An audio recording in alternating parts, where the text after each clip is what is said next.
Services meets today in the first of a series of hearings to receive testimony regarding the mistreatment of Iraqi prisoners by some, I repeat, some elements and certain personnel of the Armed Forces of the United States in violation of U.S. and international laws. Testifying before us today is the Secretary of Defense, the Honorable Donald Rumsfeld. He is joined by the Chairman of the Joint Chiefs of Staff, General Richard Myers, Acting Secretary of the Army, Les Brownlee, Army Chief of Staff, General Peter Schoonmaker, and Central Command Deputy Commander, Lieutenant General Lance Smith. We welcome each of you today. I've had the privilege of being associated with, and more importantly, learning from the men and women of the armed forces for close to 60 years of my life.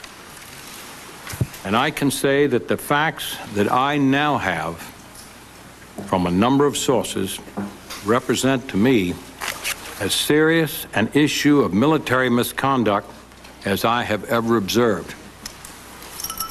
These reports could also seriously affect this country's relationships with other nations, the conduct of the war against terrorism,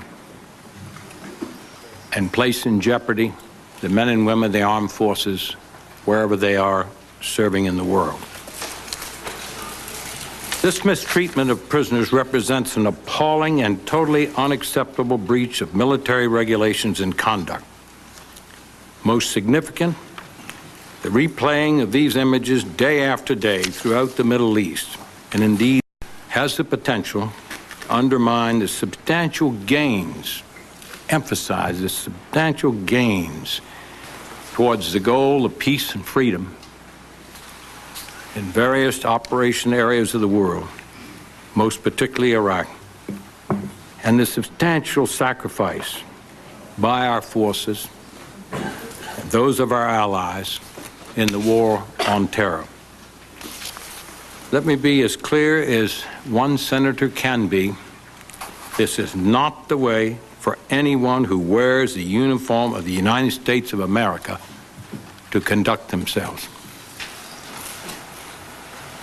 This degree of breakdown in military leadership and discipline represents an extremely rare, and I repeat, rare chapter in the otherwise proud history of the armed forces of the United States. It defies common sense. It contradicts all the values we Americans learn beginning in our homes. Members of the committee, as we conduct this hearing, I urge you that we take every care that our actions, our words, our individual and collective conduct in this hearing not reflect unfairly on the 99.9% of our uniformed personnel who are performing remarkable tasks and in some cases making the ultimate sacrifice of life and limb to win the war on terror.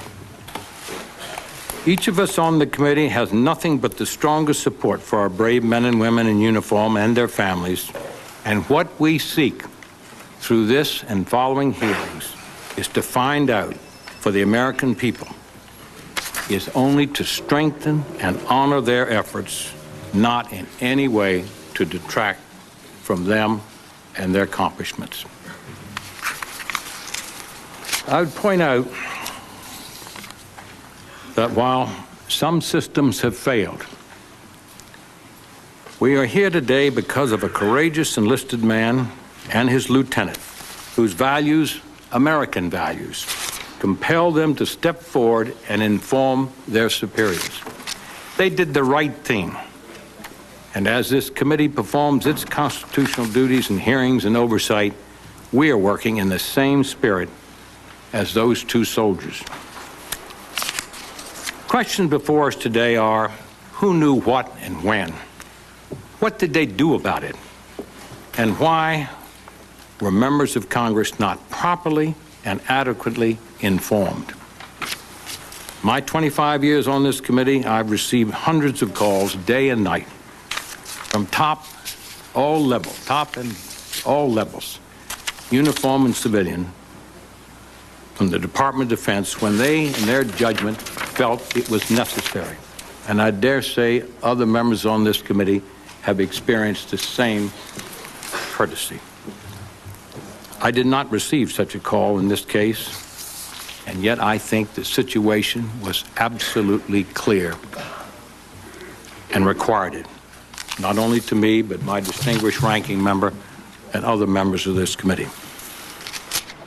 Members of the committee, our central task here today is to get all the facts in this difficult situation, no matter where they lead, no matter how embarrassing they may be, so that we can assess our response and in the end, make sure that such dereliction of duty as is in this case never happens again in the proud history of our 11.